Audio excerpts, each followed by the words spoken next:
they could be here and see what's going on. My mother's Pollyanna, so she'd figure out a way to get around.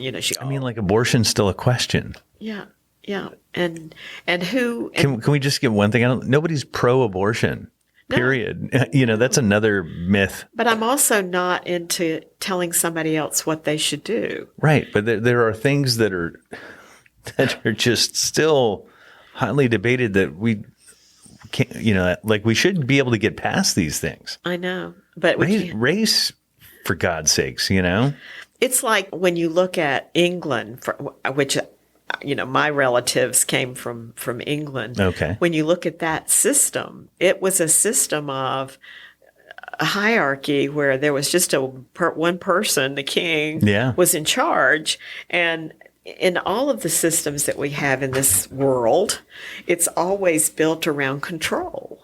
Right. It's always built around control. We don't have the innate ability to trust that human beings will do the right thing. We should. We do it sometimes. We're so skeptical that adult human beings are going to do what's right. And I think it's a matter, I've always believed it's a matter of education. I just think you have to bringing it all back. Yeah, you have to teach people from the time they're little tiny. I was taught that. Yeah, you have to. And what's a shame is like, especially the, greedy's too much of a word, but people think that everybody thinks the way they think, and I was raised in a union home, and, and I like to think that I teach my kids to share, and there's nothing wrong with having your own personal success too, but you look out for other people, and so many people don't, and they think everybody is operating from the same mentality they are. Well, I think what happens is we start to see and I call it the climbing of the ladder. You have all this hordes of people.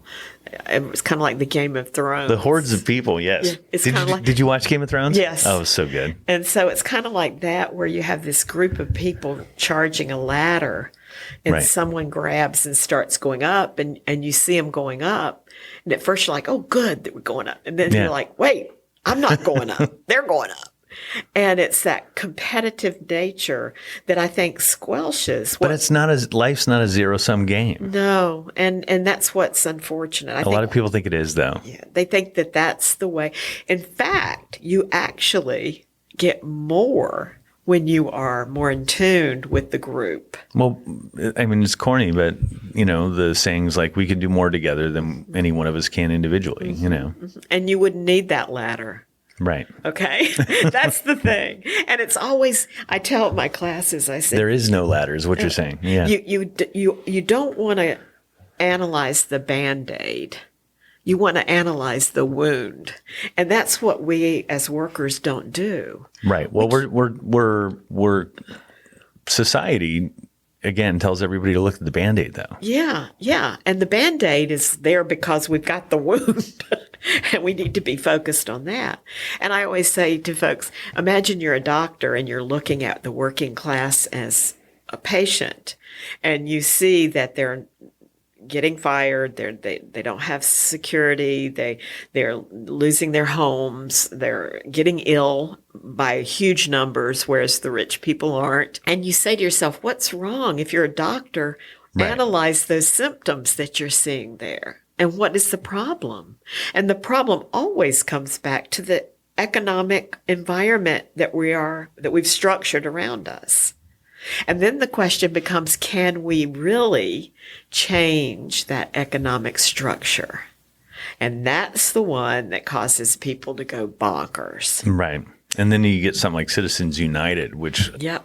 And they're not going to let it happen. They're not going to let there be economic structure. I always love to use the example. Although, what's funny is... like, unions are hot right now. Yeah. Like, people have figured out, like, what levers do we have as working people to affect change in our own lives without just being dependent on whatever somebody offers us. And everybody's starting to figure out, unions wait a minute, unions, They work. They actually work. Yeah. And it does actually. And I think that's what FDR recognized. I think FDR was a millionaire, so he wasn't a working class person. But I think he understood that if he wanted to keep that economic system, the only way it was going to survive the Depression was he was going to have to allow working people to have a voice and to be able to participate, or they were going to go, F you. Right. We're going to revolt. Well, I've worked with those employers that recognize that they don't know the best way to support their employees, and they use the union as that vehicle. Right. They want a healthy, strong union in their workplace to know that they're taking care of their people in a way that their people want, and not necessarily some benevolent, one person. Yeah, like I'm deciding what's best for everybody. A philosopher king or something that's going to come in and do something. It's like Heinz. I always go back to that company because go to Heinz. The old man that started it, he wanted a union. Right. He told his workers, you need to have a union. Right. Because he didn't want to deal with the day-to-day. He wanted the union to handle. Well, and they know enough that these types of really intelligent people, they know enough to know that they can't decide what's best for everybody, that people make their own choices, That's what I don't understand about Bezos, because he's such an intelligent person. It would seem to me that he would understand that his company's only going to get better if his workers have a voice in what's going on. Yeah, he doesn't strike me quite as much as like a Zuckerberg. Like Zuckerberg is Facebook to the bone, and country be damned and world be damned. That's his child, right? And nobody's gonna regulate his child or tell him what he can do with his child. Yeah, and I think too, looking at it, how would you? Facebook's so awful. It's great and it's awful. I know. But how would you do?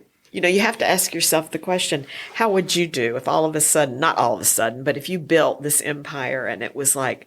Oh, I did. No, I don't know if you know this. I was the one that started Teamsternet. Really? Yeah. Seriously? Yeah. Oh, wow. Yeah. So, you know what? And I see a lot of the same things in Facebook, and it got so bad, I just unplugged it. I think it was a net harm on the organization. People loved it. I didn't, but you could, I forget what it was, but there was an organizing campaign and somebody had showed me that the material on there was being used against the union in an organizing campaign. And I'm like, that's it. I can't do it anymore. Oh, wow. Cool. I didn't know you did that. Yeah. That's me. That's great. Well, see now, but you did what most of the like Bezos and those won't do. Yours wasn't like Zuckerberg won't. He would put Facebook ahead of let the country burn, Right. So let me tell you an interesting thing about Facebook. Speaking of training, is I had I don't know if benefit's the right word, but I went to a couple trainings at Facebook where they would teach you, how to use Facebook. And these are some internal tools to really build your community. And they were really, in this case, it was unions. They're trying to teach unions the best way to leverage Facebook to really engage their audiences and get them involved in their causes, right? And then after we left, they were marching in the corporate, anti-union people after us, teaching them the same things because they want people to fight on Facebook. They want Facebook to be the ring in which everybody fights. Yeah. It's just gross. Yeah. I made a decision a long time ago. I put pictures of my cat on there and stuff like that. Well, it's a shame because it's a wonderful... Oh, I know.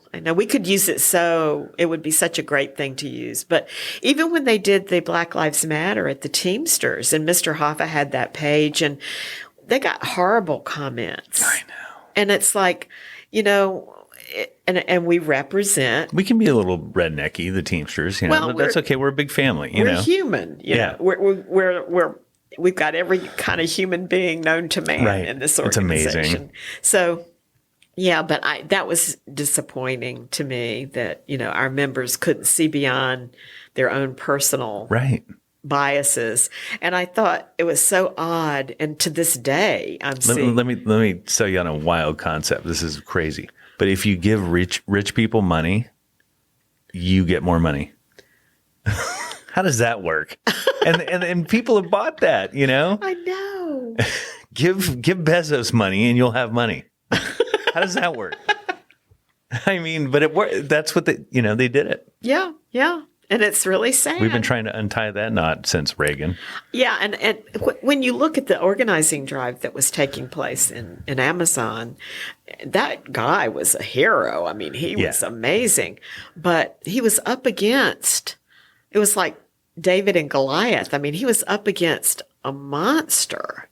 Yeah, and I don't know that that's a fight that you can win, They have. I mean, right. even if, in other words, it's like bringing it Teamster. It's like out in California in the Sacramento Valley, they organized a FedEx, location for FedEx freight, but you'll never get a contract. You can't, you got to do it all. Right. The whole place. You got to do the whole place top down in one shot. And that's hard. It's really hard. And the reason it's hard. Well, it's almost impossible. And that's how the system's laid out. It's impossible even in a normal situation, but with our laws the way they are, it's literally, I tell organizers, I said, you're going to lose 3 or 4 times before you win. How about Joe Biden?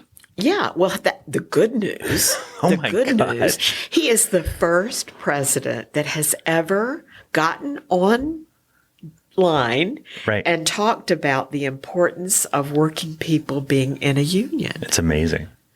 I wanted to grab him and give him the biggest hug. And I felt like crying. I know.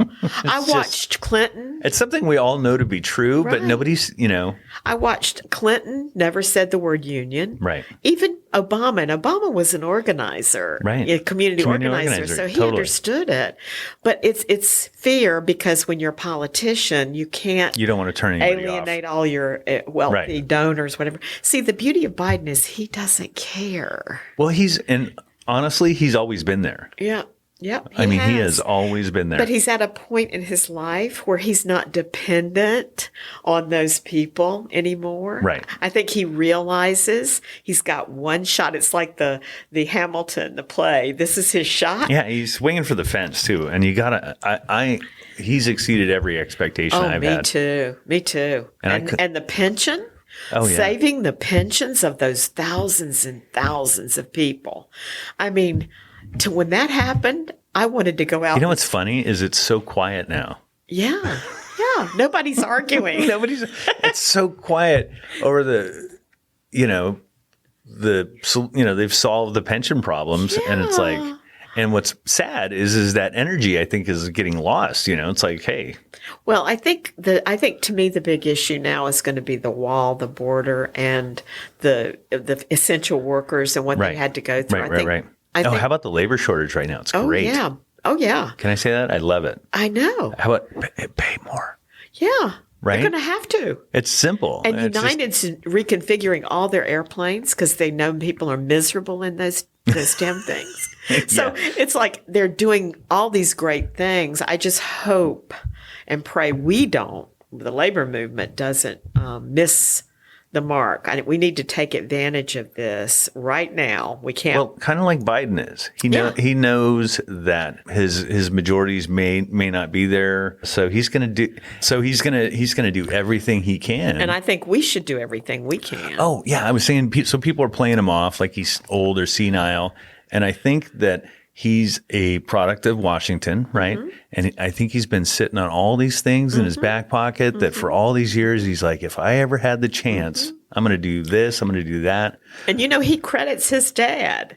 He talks about his father and how his father came home and I think he was in the mines, was it? It was really a tough job. And he came home exhausted, and he would tell him, it's only because I have a union that we can do these things that we're doing. And who's against like preschool? You know what I mean? So I've got two young kids, and preschool was fantastic. And preschool, they've, I say they, but it's been studied to death. The children go to preschool are better off. Yeah. I mean, in a whole. Yeah. They're smarter. Pick whatever way you want. They're better off. And that wouldn't it be cool to just start school before kindergarten, especially with the way, both parents work and you've got a lot of single parents. Mm-hmm. I mean, get them in school, public school as soon as you can. Well, and here's the thing I get torn about. I hear people say, well, I went to a trade school and learned a trade and I don't need to go to college. And I get frustrated. I got a story for you. I get frustrated when I hear that because my dad was a skilled tradesman. I mean, he was really skilled. But he told me that skill was